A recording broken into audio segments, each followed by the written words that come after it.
हाय everyone, नमस्ते and welcome to pure science. आज के क्लास में हम देखेंगे डेवलपमेंट टास्क क्या होते हैं, विकासात्मक कार्य क्या होते हैं। इसके पहले के वीडियो में, जो कि बहुत लंबा बना था, हमने देखा कि विकास, जो बच्चे का विकास होता है, बाल विकास है ना, चाइल्ड डेवलपमेंट, इसको कितने अवस्थाओं में डिवाइड किया किन किन वैज्ञानिकों ने, मनोवैज्ञानिकों ने, ठीक है, और इसके कितने स्टेजेस होते हैं, ठीक है। तो बहुत सारे जो मनोवैज्ञानिक हैं उन्होंने अपने अपने अनुसार जो है कैटेगरी में डिवाइड किया है, और सभी में अंतर है, सभी के डिवीज़न में, है ना। तो किसी ने बहुत ही डिटेल्ड डिवीज़न किया है, किसी ने बहुत ही ब्रॉड डिवीज़न किया है, ठीक है। तो बहुत सारे मनोवैज्ञानिकों का हमने देखा, 9-10 लगभग का देखा, ठीक है। इसमें बहुत इम्पॉर्टेंट होता है तो कोल का एक कर लीजिएगा, क्योंकि उन्होंने लड़कों और लड़कियों के लिए अलग अलग एक ही अवस्था को अलग अलग आयु काल में डिवाइड किया है, ठीक है। एक वो वहाँ से क्वेश्चन आ सकता है। दूसरा है एरिक एरिक्सन का डिवीज़न, वो भी है ना। पहला तो हो गया आपका कोल कोल का हो गया, उसके बाद एरिक एरिक्सन का, ठीक है। दूसरा हो गया एरिक एरिक्सन का, याद रख लीजिएगा। भारत में 7 स्टेजेस में डिवाइड किया गया है, इसको याद रख लीजिएगा, ठीक है। भारत में 7 स्टेजेस में। रॉस का एक याद रख सकते हैं, ठीक है, इम्पॉर्टेंट है। और मेन जो लगभग सभी के द्वारा सर्वमान्य है, ठीक है, वह उसको हम 4 कैटेगरी में, 4 स्टेजेस में डिवाइड कर सकते हैं। जैसे कि पहला हो गया शैशवावस्था, है ना। शैशवावस्था हो गया जो 0 से 5 वर्ष तक का समय मान सकते हैं। उसके बाद दूसरा मान सकते हैं हम बाल्यकाल, या बाल्यावस्था, ठीक है। इसको हम मान सकते हैं 6 से 12 वर्ष का लड़कियों के लिए, और 6 से 13 वर्ष का लड़कों के लिए, ठीक है। उसके बाद तीसरा है आपका 12 से 18 वर्ष का समय मान सकते हैं हम किशोरावस्था, ठीक है। किशोरावस्था ये, है ना, जनरली माना जा सकता है। उसके बाद चौथा है जो है युवावस्था, या उसके बाद का अवस्था है ना, प्रौढ़ावस्था, ठीक है। तो ये हो गया आपका 18 से उधर आगे का समय, 18 से 21, या उधर और 25-26 कर सकते हैं, 18 से आगे ऐसा बोल सकते हैं, ठीक है। तो ये 4 कैटेगरी जो है मेन इंपॉर्टेंट होते हैं डिवाइड करने के लिए, ठीक है। शैशवावस्था, बाल्यावस्था, किशोरावस्था, युवावस्था, ठीक है। तो आज के हम वीडियो में हम देखेंगे विकासात्मक कार्य क्या होते हैं, क्योंकि ये जो अभी हमने 4 स्टेजेस बताए, युवावस्था, किशोरावस्था, बाल्यावस्था और शैशवावस्था, इन्फेंसी, इनमें बच्चों को कुछ ना कुछ सीखने का मन करता है ना। उनका ध्यान किसी न किसी चीज़ में जाता है, वो सीखना चाहते हैं, ठीक है। तो बच्चों को कोई टास्क दिया जाना चाहिए, विकासात्मक कार्य दिए जाने चाहिए, ताकि हम उनके विकास को सही दिशा दे सकें, ठीक है। तो इन्हीं विकासात्मक कार्यों के बारे में आज हम चर्चा करेंगे कि विकासात्मक कार्य होते क्या हैं, और कौन से स्टेज में कौन सा विकासात्मक कार्य दिया जाना चाहिए बच्चों को करने के लिए, ठीक है, जिससे उनका विकास सही दिशा में हो सके, ठीक है। तो 1972 में रॉबर्ट हेविग हस्ट ने विकासात्मक कार्यों को परिभाषित करते हुए ऐसा बोला, क्या बोला कि प्रत्येक व्यक्ति शैशवावस्था से वृद्धावस्था तक विकास की अलग अलग अवस्थाओं में होकर के गुजरता है, हम जानते ही हैं। और प्रत्येक अवस्था में कोई विशिष्ट कार्य से वह लिप्त रहता है, संलिप्त रहता है, कुछ न कोई कार्य करता ही है। जन्म से लेकर के मृत्यु तक कुछ न कुछ, हर एक समय पर कुछ न कुछ कार्य करता रहता है। फिजिकल ना करे तो मन से संबंधित है ना, मन में सोचता ही रहेगा, लेकिन कोई ना कोई कार्य अवश्य करेगा, ठीक है। तो उनको हम विकासात्मक कार्य कहते हैं, है ना। विकासात्मक कार्य वह कार्य है जो किसी व्यक्ति के जीवन में निश्चित समय पर क्रमिक रूप से स्थान लेता है, ठीक है। निश्चित समय पर क्रमिक रूप से स्थान लेता है, उन कार्यों को विकासात्मक कार्य बोलते हैं, है ना। सफलतापूर्वक उपलब्धि होने पर व्यक्ति को आनंद प्राप्त होता है। जैसे कोई किसी कार्य में वह सफल हो जाता है, जो कार्य वह करना चाहता था उसमें अगर वह सफल हो जाता है, ठीक है, तो उसको आनंद की प्राप्ति होती है ना, खुशी प्राप्त होता है, ठीक है। और भविष्य में सफलता के लिए और प्रयास करता है, और किसी चीज़ को टारगेट बना लेता है, गोल बना लेता है, और उसको पाने के लिए और प्रयास करता है, ठीक है। जबकि असफलता प्राप्त व्यक्ति जो है दुख अनुभव करता है, ठीक है। समाज द्वारा जो है अमान्य हो जाता है, ठीक है, क्योंकि समाज में एक मान्यता रहती है ना कि ये इस चीज़ को सफल बोलेंगे, इस व्यक्ति को असफल बोलेंगे, व्यक्ति को इतना जो है जानना चाहिए, इतना प्राप्त करना चाहिए, तब वह सफल कहलाएगा, इस प्रकार से, है ना। तो यह जो है सफलता और असफलता निर्भर करती है कि बच्चा जो है क्या कौन सा विकासात्मक कार्य करना चाहता था और वह क्या प्राप्त करना चाहता था, ठीक है। तो इसी को बोला जाता है विकासात्मक कार्य, ठीक है। अब देखेंगे हम कि हैविगस्ट ने जो है विकासात्मक कार्यों का कि कौन कौन सा स्रोत बताया है, ठीक है। तो उन्होंने 3 स्रोत प्रस्तुत किए हैं। 3 स्रोत होते हैं विकासात्मक कार्यों के, कौन कौन से? एक शारीरिक परिपक्वता, ठीक है। शारीरिक परिपक्वता, फिजिकल जो है मैचुरेशन आने से बच्चा जो है विकासात्मक कार्य अलग अलग विकासात्मक कार्यों को करता है। जैसे जैसे उसका फिजिकल शारीरिक विकास मैचुरेशन होते जाता है ना, परिपक्व हो जाता है शरीर के लेवल पर, शरीर के स्तर पर, तो वह उसके अनुसार जो है शारीरिक कार्यों को करने लगता है, विकासात्मक कार्यों को करने लगता है। जैसे कि चलना बोलना सीखना, है ना। किशोरावस्था के समय विपरीत लिंग के प्रति आकर्षण होना, ठीक है। तो ये जो है शरीर के से संबंधित है। एक प्रॉपर एज पहुँचेगा तो बच्चा जो है बैठना सीखेगा, उसके बाद जो है एक प्रॉपर एज पर वह खड़े हो जाएगा, खड़े दोनों पैरों से खड़े होना सीखेगा। उसके बाद चलना सीखेगा, दौड़ना सीखेगा, ठीक है। हाथ की उंगलियों में कंट्रोल करना सीखेगा, ठीक है। फिर एक प्रॉपर एज के बाद जो है बोलना सीखेगा, उसके बाद जो है स्कूल जाकर के लिखना सीखेगा, पढ़ना सीखेगा, ठीक है।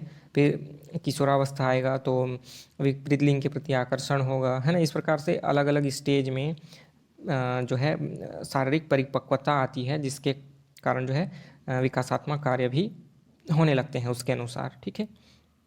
दूसरा है व्यक्तिगत स्रोत, है ना। पर्सनल सोर्स के कारण भी विकासात्मक कार्य होते हैं। जैसे व्यक्तित्व परिपक्वता से तथा व्यक्तिगत मूल्यों एवं आकांक्षाओं से उत्पन्न कार्य व्यवहार जो होता है ना, व्यावसायिक कौशल जो होते हैं, यह भी जो है विकासात्मक कार्यों के स्रोत के अंतर्गत आते हैं, है ना। व्यक्ति जब परिपक्व हो जाता है, ठीक है, व्यक्तिगत मूल्य अपने अंदर जो है कुछ एक मोरल, है ना, वैल्यूज़ वह उसके अंदर डेवलप हो जाता है, तो जो वह भी विकासात्मक कार्य में फिर रिफ्लेक्ट होता है। उसके अनुसार व्यक्ति कुछ न कुछ काम करने लगता है, मोरल वैल्यूज़ जब डेवलप हो जाते हैं तब, ठीक है। दूसरा होता है सामाजिक दबाव के कारण, है ना। तो सामाजिक दबाव के कारण भी विकासात्मक कार्यों पर प्रभाव पड़ता है, उसके कारण भी विकासात्मक कार्य होते हैं। कैसे? कि उत्तरदायी नागरिक की भूमिका जो होता है वह व्यक्ति में आ जाता है, ठीक है, जिसके कारण उस अनुसार जो है कार्य व्यवहार होता है, ठीक है।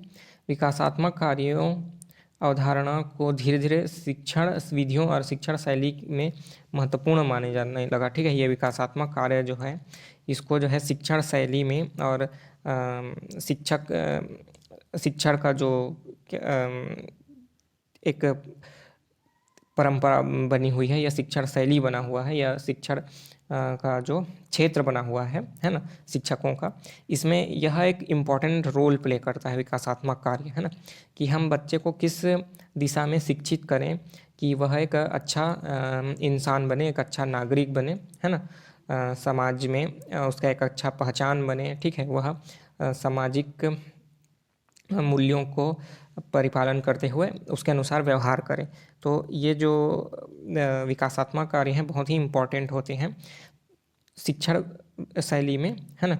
और शिक्षण शैली में उसका सही उपयोग करके सही विकासात्मक कार्यों को सही समय पर उपलब्ध करवा करके हम बच्चे का विकास कर सकते हैं, एक अच्छा इंसान बना सकते हैं, ठीक है। तो हैविगर्स ने ये जो है विकासात्मक कार्यों को, है ना, इधर नीचे बताया हुआ है कि कौन से स्टेज में कौन से विकासात्मक कार्य करने चाहिए या बच्चों को दिया जाना चाहिए, ठीक है। तो हम देखते हैं, स्टार्ट करते हैं शैशवावस्था या प्रारंभिक बाल्यावस्था। जैसे अभी मैंने 4 कैटेगरी में डिवाइड किया था ना, पहला शैशवावस्था, उसके बाद दूसरा बाल्यावस्था, तीसरा किशोरावस्था, फिर चौथा युवावस्था, इस प्रकार से। तो उसमें पहला है शैशवावस्था। तो शैशवावस्था या बोलें कि प्रारंभिक बाल्यावस्था उसी को बोला गया है, जो कि 0 से 5 वर्ष के समय तक का होता है। तो इसके लिए कौन कौन से विकासात्मक कार्य हैं इसको हम देखते हैं, ठीक है। तो शैशवावस्था जो कि 0 से 5 वर्ष के लिए होता है, इसमें विकासात्मक कार्य है, ठीक है। कौन कौन से? चलना सीखना, है ना, बच्चे इसमें चलना सीखता है, बच्चे को सिखाना चाहिए चलना, ठीक है। खुद से तो नहीं सीखता, ठीक है, कुछ ना कुछ उसको, है ना, बाहरी सहायता मिलती है जिससे वह धीरे धीरे चलना सीखता है। तो ये काम जो है सिखाना चाहिए बच्चों को, ठीक है। ठोस पदार्थ खाना सीखना, है ना, इसमें क्या है, इसके पहले जो है बच्चा जो है अपनी माता का दूध पीता रहता है, कोई ठोस पदार्थ जो है नहीं खाता है, ठीक है। लेकिन इस कार्यकाल में, है ना, 0 से 5 वर्ष के समय में वह ठोस पदार्थ को खाना भी सीख जाता है, ठीक है। स्टार्टिंग में तो, है ना, जब बच्चा 2 महीने 3 महीने का होता है तब तो दूध ही पीते रहता है, ठीक है। उसके बाद धीरे धीरे ठोस पदार्थ को खाना सीखता है। इस प्रकार से आगे और उसका डेवलपमेंट होते जाता है, ठीक है। इसमें बोलना भी सीखता है इसी समय में, है ना, 0 से 5 वर्ष के समय में बोलना सीखता है। शरीर के त्याज्य पदार्थों को रोकने पर नियंत्रण, है ना, जैसे मल हो गया, मूत्र हो गया, ठीक है, इसको जो है बच्चा पहले कंट्रोल नहीं कर पाता। जैसे 2 महीने का बच्चा है तो उसको पता कहाँ चलता है, ठीक है, कि वह जो है मूत्र विसर्जन कर रहा है, सुसु कर रहा है, ठीक है, यह तो पता नहीं चलता है, ठीक है। तो बाद में, है ना, इसका विकास होते जाता है, उसका उम्र बढ़ते जाता है, तो उसको फिर ये पता चलने लगता है और प्रॉपर जा कर के, है ना, टॉयलेट में जाना है या बाथरूम में जा कर के सुसु करना है, यह उसको पता चलता है, ठीक है। और वह जा कर के एक प्रॉपर जगह पर अपना ये जो नित्य कर्म है उसको करता है, ठीक है।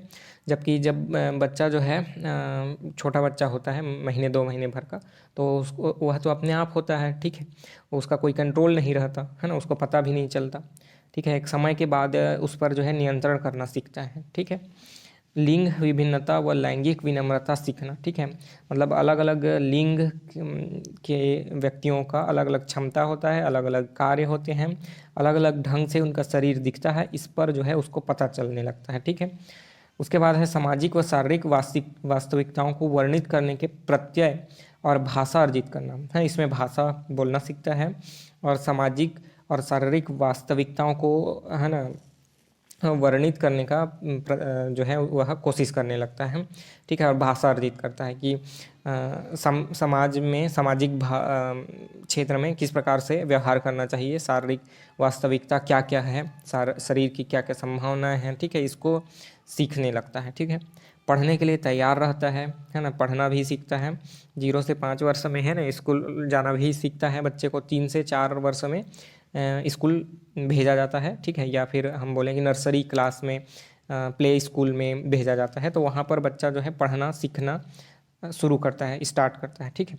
सही व गलत में अंतर करना सीखता है तथा चेतना का विकास हो जाता है बच्चे का, है ना, 5 वर्ष तक चेतना का विकास हो जाता है और सही व गलत में अंतर करना सीखता है, ठीक है। चेतना का धीरे धीरे विकास होता है अलग अलग स्टेजेस से होता हुआ, ठीक है। तो 5 वर्ष में बच्चा सही गलत को पहचानने लगता है कि कौन सा काम सही है, कौन सा करना चाहिए, कौन सा नहीं करना चाहिए, यह वह सीखने लगता है, ठीक है। उसके बाद है अगला मध्य बाल्यावस्था, 6 से 12 वर्ष का समय, 6 वर्ष से 12 वर्ष का समय मध्य बाल्यावस्था, ठीक है, यह बाल्यावस्था। अब इसके लिए विकासात्मक कार्य डिवाइड किए गए हैं, या हेविघस ने जो बताया है कि मध्य बाल्यावस्था 6 से 12 वर्ष के लिए कौन कौन से विकासात्मक कार्य होते हैं जो बच्चे करना सीखते हैं और उनको सिखाना चाहिए, ठीक है, अगर खुद से नहीं कर पा रहे हैं तो, ठीक है। सामान्य खेलों के लिए आवश्यक शारीरिक कौशल सीखना, ठीक है, कोई सामान्य खेल हैं जैसे, है ना, अब क्रिकेट बैडमिंटन तो बहुत कॉम्प्लिकेटेड हो जाएगा, कोई भी सामान्य खेल जैसे छोटे बच्चे जो सीखते हैं, कार, बस, जो खिलौने होते हैं इसको चलाना सीखना, हेलीकॉप्टर है जैसे उसको उड़ाना सीखना, रिमोट वाली गाड़ी है उसको चलाना सीखना, ठीक है। इस प्रकार के छोटे जो कार्य होते हैं इसको, फिर शारीरिक कौशल से संबंधित कार्य, है ना, दौड़ना, भागना, है ना, वो लुका छिपी खेलना, इस प्रकार के जो छोटे बच्चे खेलते हैं, है ना, जो ज़्यादा कॉम्प्लिकेटेड खेल नहीं होते, इस प्रकार के खेलों को करना सीखते हैं। स्वयं के प्रति हितकर प्रवृत्ति का निर्माण, मतलब खुद के लिए हितकर, स्वार्थ समझ सकते हैं एक प्रकार से बोले तो, खुद के फायदा से संबंधित कार्य करना या उससे संबंधित प्रवृत्ति का निर्माण होने लगता है, उनमें अहंकार एक प्रकार से बोलना चाहिए, स्वार्थ बोलना चाहिए, ईगो आने लगता है कि मेरे फ़ायदे का है कि नहीं यह काम, यह उनमें डेवलप होने लगता है। ठीक है, कि कोई काम है उसको करूं तो मुझे फ़ायदा होगा कि नहीं, या मेरे फ़ायदे से संबंधित कौन सा काम है, इस प्रकार से प्रवृत्ति का निर्माण होने लगता है। हम उम्र साथियों के साथ रहना सीखते हैं, है ना। अब जो है 5 वर्ष से आगे जाने पर 6 से 12 वर्ष के समय में बच्चा जो है अब साथी ढूंढने लगता है। ठीक है, अपने एज के साथियों के साथ रहना सीखने लगता है। ठीक है, उनके साथ खेलना बैठना, है ना, पढ़ना लिखना, ये सब करने में उसको अच्छा लगने लगता है। ठीक है, साथी ढूंढने लगता है। ठीक है, जैसे खाना खाए फिर खेलने चले गए, स्कूल से आए फिर खेलने चले गए, है ना। जो सेम एज के बच्चे होते हैं उनके साथ। ठीक है, उसके बाद लिंग के अनुरूप उचित भूमिका सीखना। ठीक है, लिंग के अनुसार उचित काम करना भी सीखते हैं। जैसा लड़कियों का अलग ढंग से शारीरिक और मानसिक प्रवृत्ति होती है, लड़कों का इसी प्रकार से शारीरिक और मानसिक, है ना, कुछ कुछ व्यवहार जो है अलग होते हैं, तो उसके अनुसार काम करना सीखते हैं। पढ़ने लिखने गणना करने के मूल कौशलों को सीखने लगते हैं बच्चे। ठीक है, पढ़ना लिखना तो, है ना, स्कूल जा रहे हैं तो पढ़ना लिखना तो सीखेंगे ही, गणना करना सीखेंगे ही। तो इस एज में 6 से 12 वर्ष में पढ़ना लिखना गणना करना ये सभी सीखने लगते हैं बच्चे। ठीक है, उसके बाद है अगला, नित्य प्रति जीवन के लिए आवश्यक अवधारणाओं का विकास, है ना। जो डेली लाइफ में, जो एवरीडे जो लाइफ होता है उसमें कुछ कुछ आवश्यक अवधारणाएं होती हैं, उनका जो है निर्माण होने लगता है कि ये काम करना चाहिए, रोज़ नहाना चाहिए, ब्रश करना चाहिए। ठीक है, इस प्रकार का जो भी डेली रूटीन का काम होता है, नित्य प्रति जो जीवन हमारा चलता है, इनके प्रति अवधारणाओं का निर्माण होने लगता है। ठीक है, उसके बाद है चेतना, नैतिकता और मूल्यों के एक स्तर का विकास होने लगता है बच्चे में। ठीक है, चेतना का, मूल्यों का, है ना, सही गलत, वही जो अभी हमने, है ना, डिस्कस किया, सही गलत क्या है ना, इसका विकास होने लगता है, मूल्यों का विकास होने लगता है। ठीक है, कुछ कुछ उसमें स्वार्थ की भावना भी आने लगती है। ठीक है, कभी कभी बच्चे अपने सुविधा के अनुसार, अपने सुख के अनुसार, अपने फ़ायदे के अनुसार काम करने लगते हैं, कभी कभी दूसरों के अनुसार भी कि यह काम सही है, ये करना चाहिए, यह नहीं करना चाहिए। जैसे झूठ नहीं बोलना चाहिए, चोरी नहीं करनी चाहिए, ये सभी नैतिकता और मूल्य जो है विकसित होने लगते हैं। ठीक है, चोरी करना गलत बात है, झूठ बोलना गलत बात है, इस प्रकार से, है ना, किसी को मारना पीटना गलत बात है, ये हम उनमें विकसित होने लगता है। ठीक है, उसके बाद व्यक्तिगत स्वतंत्रता का अर्जन होने लगता है। बच्चे जो है व्यक्तिगत रूप से स्वतंत्र होना चाहते हैं। ठीक है, कोई काम को करने के लिए वह किसी दूसरे पर निर्भर नहीं होना चाहते। 6 से 12 वर्ष का समय ये जो होता है, इसमें वो स्वतंत्रता चाहते हैं, है ना, खुद से कोई काम करना चाहते हैं, फ्रीडम चाहते हैं। माता पिता या अभिभावकों का रोक टोक पसंद नहीं करते। ठीक है, तो ये जो कार्यकाल होता है इसमें स्वतंत्रता चाहते हैं। समाज के प्रति मान्य प्रवृत्तियों का विकास भी होने लगता है। ठीक है, तो समाज में कुछ प्रवृत्तियां होती हैं, उसके अनुसार उनमें प्रवृत्तियों का विकास होने लगता है। ठीक है, तो ये हो गया आपका बाल्यावस्था और शैशवावस्था से संबंधित विकासात्मक कार्य। इस वीडियो में इतना ही रखेंगे। आगे के विकासात्मक कार्य जो है, मतलब किशोरावस्था से संबंधित विकासात्मक कार्य और युवावस्था से संबंधित विकासात्मक कार्य जो है, इसको हम नेक्स्ट वीडियो में डिस्कस करेंगे। ठीक है, इस वीडियो में यहीं तक रखते हैं। इसमें आपको कोई किसी भी प्रकार का डाउट हो तो आप कमेंट करके पूछ सकते हैं, नहीं तो मिलेंगे अगले वीडियो में। तब तक के लिए नमस्ते, थैंक यू।